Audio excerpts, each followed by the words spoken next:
룻기는 여러 가지 의미에서 매우 독특한 성경 본문입니다. 먼저 사람의 이름이 그대로 성경의 제목이 되는 경우가 흔하지 않습니다.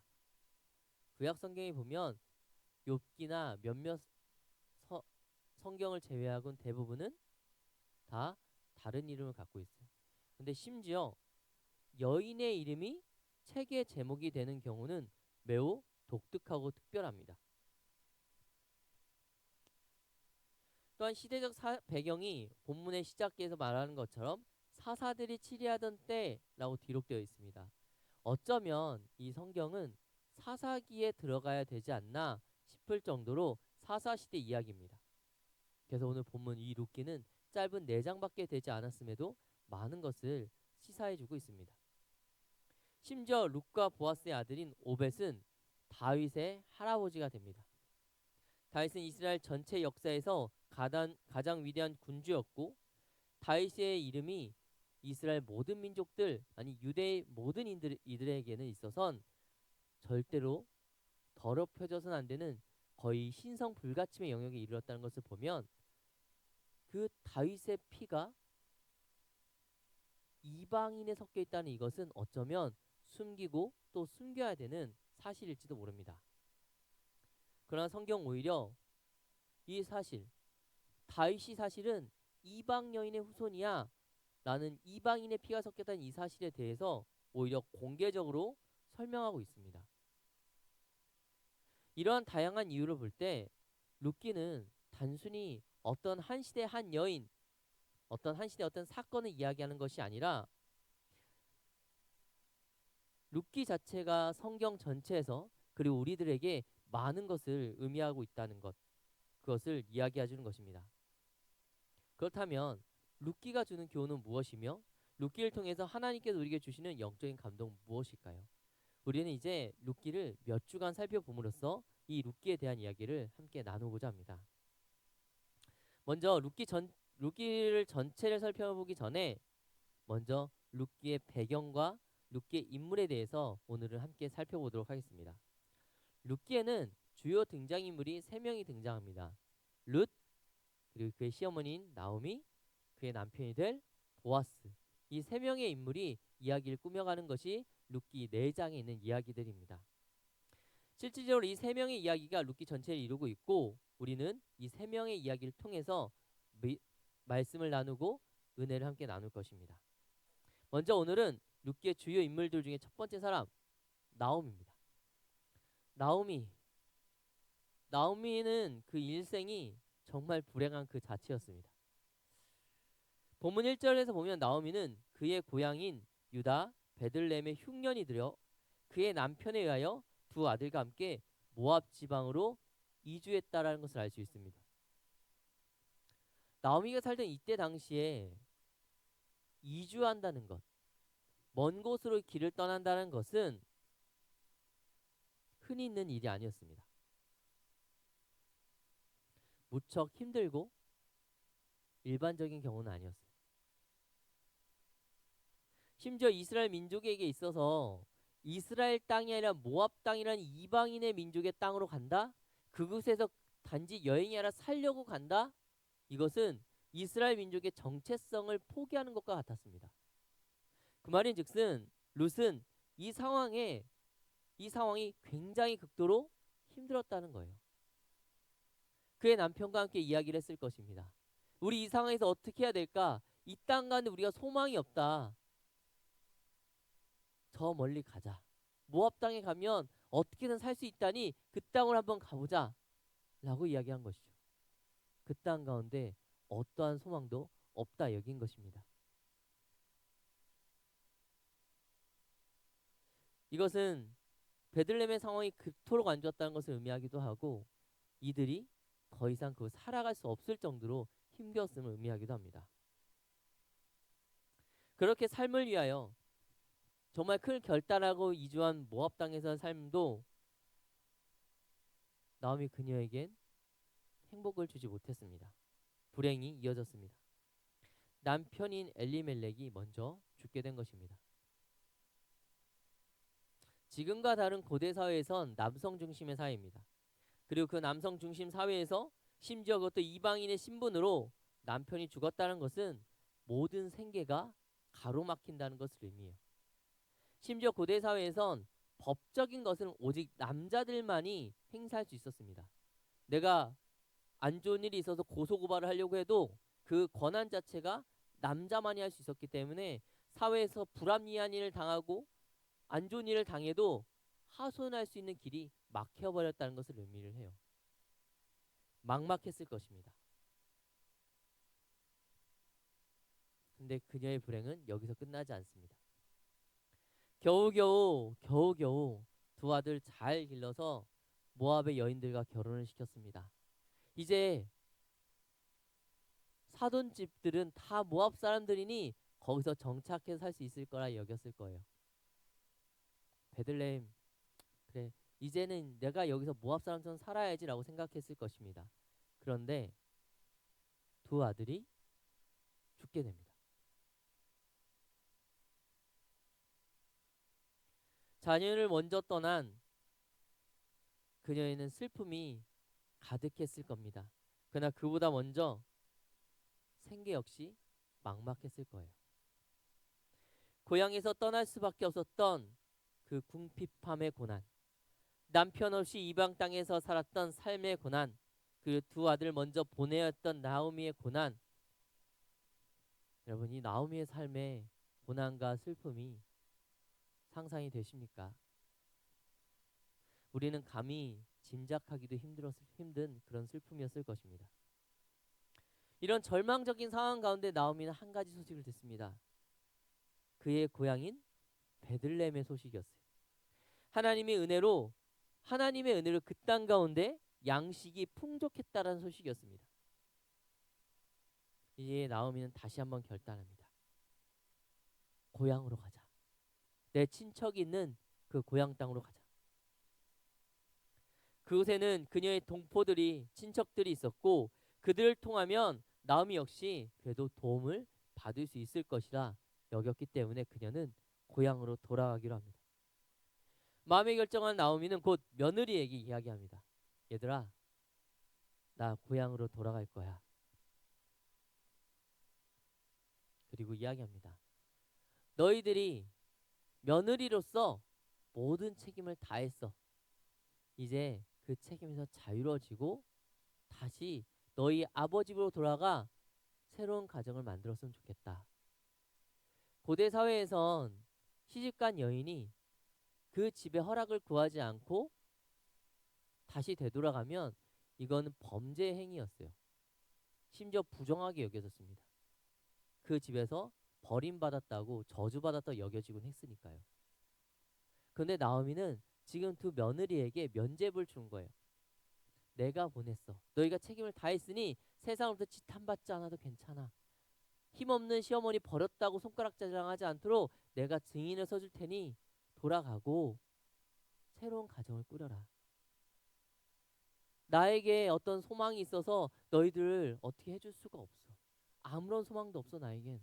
그러니 너희는 이곳에서 새로운 사람을 만나서 가정을 꾸려라 라고 권합니다.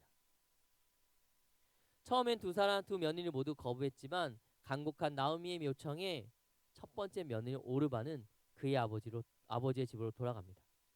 그런데 룻은 끝까지 나오미를 따르겠다고 합니다. 그 룻은 믿음의 고백을 합니다.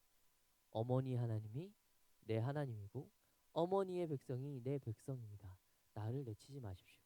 내가 죽는다면 반드시 어머니의 땅에서 죽을 것이고 내가 죽음 위에 어머님을 떠난다면 여호와께서 벌을 내리실 겁니다. 라고 이야기합니다. 결국 나오미는 롯을 딸로 여기며 롯 역시 나오미를 어머니로 여기며 같이 베들레헴으로 돌아옵니다. 그리고 이들은 특별히 롯은 이 믿음의 결단 위에 다윗의 조상이 되고 나아가 예수 그리스도의 조상이 되는 축복을 누립니다. 오늘 본문에서 우리가 함께 봐야 될 것은 하나님의 언약의 땅과 영적 공동체의 중요성입니다. 오늘 본문에서 등장하는 엘리멜렉과 나오미는 하나님께서 약속하신 땅을 떠났습니다. 그리고 그곳에서 고난을 받죠. 하나님께서 약속한 그 땅을 떠났다는 것은 단지 새로운 땅을 위해서 삶을 위해서 이주했다는 것만을 의미하지 않습니다. 그 이상의 것을 의미하죠. 하나님의 백성을 그 자리를 포기한 것을 의미합니다. 왜냐하면 가나안 땅이라는 것이 단지 땅, 살아갈 터전만을 의미하는 것이 아니라 가나안 땅 자체가 하나님과 이스라엘 백성의 언약의 상징이기 때문에 그렇습니다. 나오미와 그의 남편은 그 언약을 포기한 것입니다. 어떠한 문제가 됐던 이들의 삶의 문제로 하나님의 언약의 땅을 떠난 것이고 하나님의 백성의 삶을 포기했던 것입니다. 그 결과가 무엇이었습니까? 이들이 그 결과를 얻게 된 건 무엇입니까? 첫 번째 결과는 하나님의 도움을 하나도 받지 못하는 삶을 살게 되었습니다. 가나안 땅은 언약의 땅이었고 이것은 곧 이스라엘과 하나님과의 연결 고리와도 같았습니다. 이 고리를 스스로 끊어버린 나오미의 가족들은 결국 하나님의 도움을 구하지 못하는 삶을 살게 되었습니다. 이후에 하나님께서 은혜인을 허락하셔서 베들레헴이 살기 좋게 되었을 때 이들은 그 구원에서 그 축복에서 벗어나 있었던 것이죠. 우리도 세상을 살아가면서 나오미와 같은 힘든 시간을 겪게 될 때가 있습니다. 하나님이 허락하신 그 땅을 살아가는 것이 힘들 때가 분명 있습니다. 마치 베들레헴의 흉년으로 삶이 피폐하게 된 나오미의 가정같이 말이죠. 그러나 그렇다고 하더라도 우리가 하나님의 집을 떠나는 선택을 해서는 안 됩니다. 오히려 기도함으로 그 힘든 시간을 잘 이겨내야겠죠. 지금 당장의 문제를 해결하기 위해 언약의 땅을 벗어나는 것은 결코 문제의 해결책이 되지 못합니다. 잠깐 그 문제가 잠시 멈추는 듯해 보이고 잠시 그 문제를 피하는 것처럼 보일지 몰라도 해결되진 않습니다.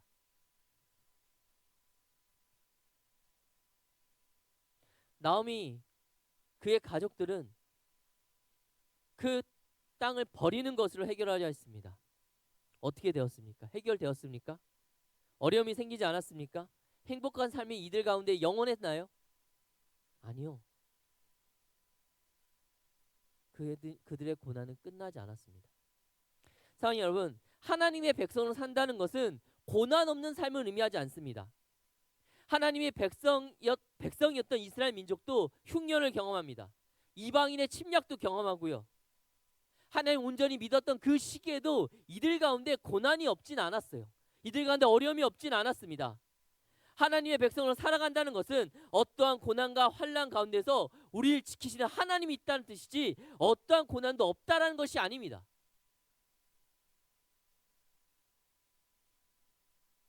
여러분 삶에 고난이 있고 환난이 있고 힘듦이 있습니까? 나는 하나님을 믿는데 예배를 드리는데 왜 내 삶에 고난이 있냐고 하나님께 반문하십니까? 아니요. 우리의 삶 가운데 언제나 그것들이 있습니다. 단지 다른 것이 있다면 세상 사람과 우리가 다른 게 있다면 고난이 없는 게 아니라 고난 가운데 우리를 지키시는 하나님이 있다는 차이가 있는 것입니다.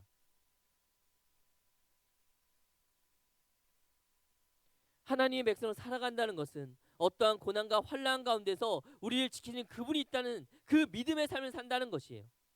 따라서 모든 고난 가운데 그리스도는 희망을 가지고 소망을 가질 수 있는 것입니다. 만약 우리에게 하나님이 없다면 환난과 고난 가운데 우리는 무엇을 의지하겠습니까? 하나님의 모르는 이들과 같을 것입니다. 사람을 의지하고 힘을 의지하고 그것이 안 되면 주저앉겠지요. 하나님의 백성으로서 얻는 축복은 고난이 없는 삶이 아니라 고난 가운데 우리를 지키시는 하나님의 보호하심임을 믿으시길 바랍니다. 어떤 사람이 진정 두려움이 없는 사람입니까? 나의 힘으로 모든 것을 해결해내야 되는 나의 힘으로 살아가는 사람입니까? 아니면 내가 못하더라도 내가 그 문제를 해결하지 못하더라도 내 고난과 환난이 그대로 있다 할지라도 누군가 내 대신 그것을 해줄 수 있는 사람이 있는 사람입니까? 어떤 사람이 든든히 설 수 있는 사람입니까? 나의 노력으로만 세상을 살아가야 되는 사람입니까? 아니면 세상의 창조주의 도움을 받으며 세상을 살아갈 수 있는 사람입니까? 어떤 사람이 염려함과 불안이 없는 사람입니까? 세상의 역사가 어떻게 흐를지, 당장 내일이 어떻게 될지 전전긍긍하는 사람입니까? 아니면 세상의 통치자와 주권자가 나를 지키는 걸 확신하는 사람입니까? 사랑하는 여러분, 우리들의 삶은 세상에 그들과 같을지라도 우리가 믿는 하나님이 계시기에 그 같음이 같음으로 끝나지 않습니다. 이것이 우리가 얻는 축복입니다. 하나님의 백성이 삶이 형통한 것은 삶의 고난이 없기 때문이 아닙니다. 삶에 힘듦이 없기 때문이 아니에요. 신실한 하나님께서 우리의 삶을 주장하시기 때문입니다. 지금 사람의 눈으로는, 사람의 생각으로는 보이지 않고 생각할 수도 없지만 신실하신 하나님께서 친히 그 백성들을 지키시고 가장 선한 것으로 베푸실 것이기에 우리의 삶이 형통하다라고 고백하는 것입니다. 성경에서 아브라함에게 이야기합니다. 그의 삶은 형통하였다고. 아브라함은 하나님 말씀 가운데 형통한 삶을 살았다고 성경은 증언합니다. 여러분, 아브라함의 삶에 역경과 고난이 없었습니까? 아니요. 그의 시작인 아버지의 집을 떠나는 그 순간부터 아브라함은 세상에서 말하는 형통의 기준에서 벗어납니다. 아무도 모르는 이방인의 땅에 살며 그들에 의해 죽을까봐 두려워합니다. 가뭄을 겪고 다른 나라로 피난을 가고 그 과정 중에 아내를 뺏기기도 하고 조카와의 가정 불화가 있어 조카와 길을 엇나가기도 합니다. 자신의 후계자가 될 사람은 100세가 돼서야 나타났고, 여러분, 아브라함의 삶이 세상의 기준에서 만사 형통의 삶입니까? 하지만 성경은 말합니다. 아브라함의 삶이 형통했다고. 왜냐하면 그의 외부의 상황이 어떻든 간에, 그가 삶을 상황이 어떻든 간에 그가 하나님의 보호 아래에 있었기 때문입니다. 그래서 성경은 이야기하는 거예요. 비록 아브라함의 삶이 아내도 뺏기고 흉년도 겪고 전쟁도 하고 아무것도 없어 보이고 정말 고난 중에 있는 것 같았지만 그의 삶은 하나님께서 지키셨기 때문에 형통하였다라고 이야기하는 것입니다.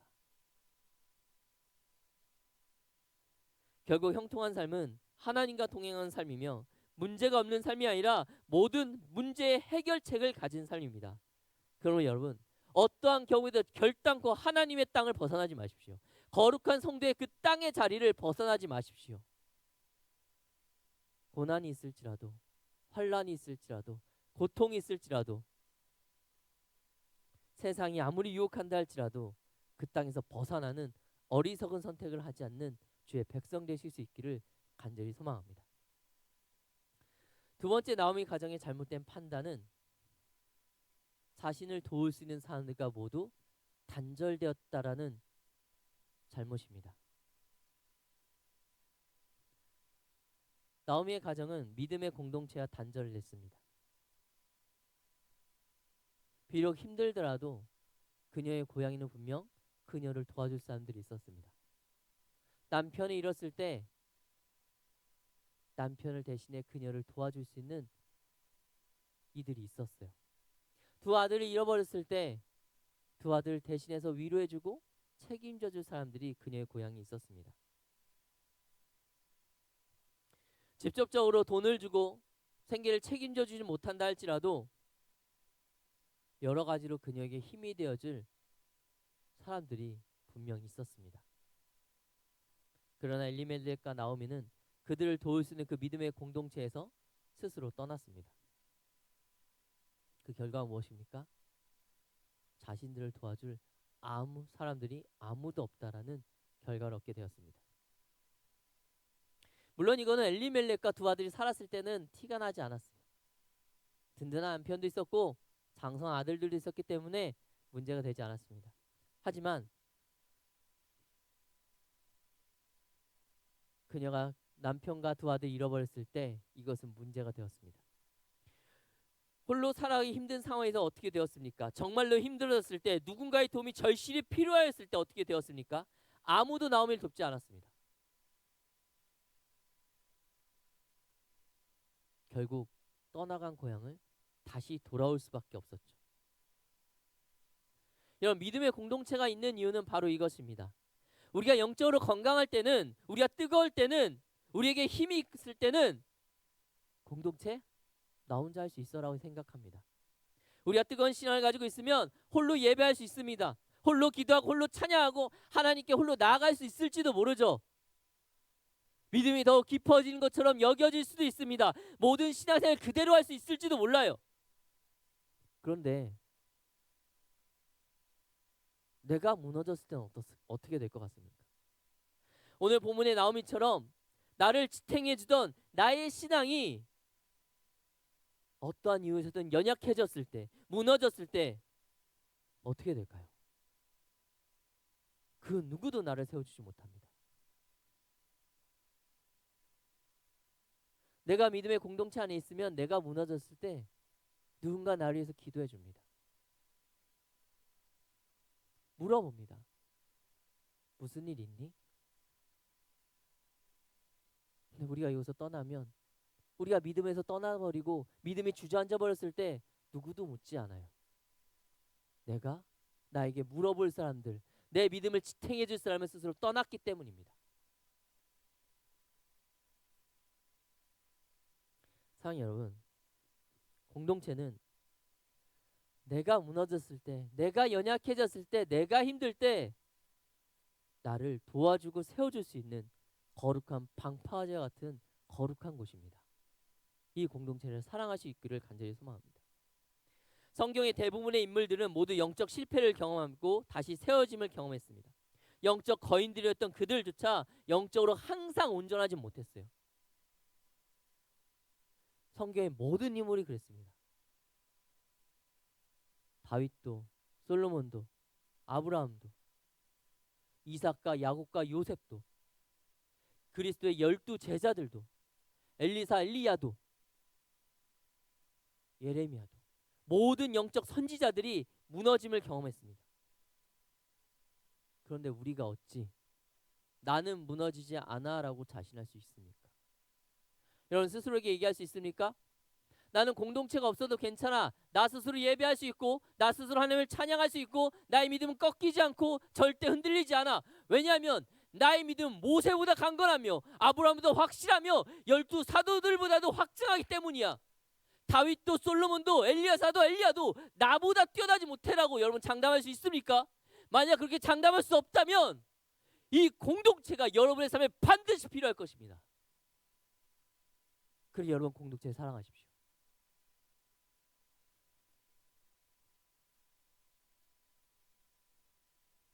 그것이 여러분이 믿음 가운데 삶을 살아갈 수 있는 가장 좋고 거룩한 길이기 때문입니다.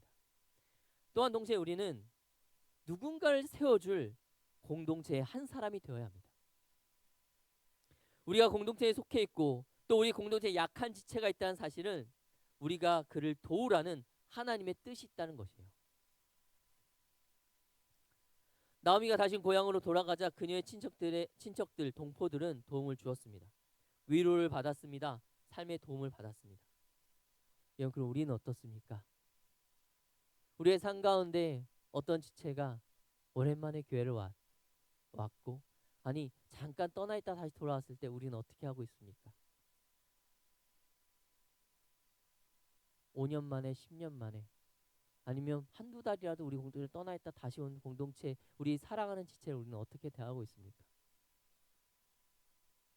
잃어버린 아들 찾는 탕자, 그 아들 다시 맞이하는 그 아버지의 마음으로, 아, 누가 왔구나.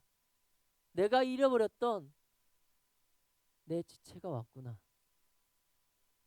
그를 위해 기뻐하며 기쁨의 눈물 흘릴 수 있는 여러분이십니까?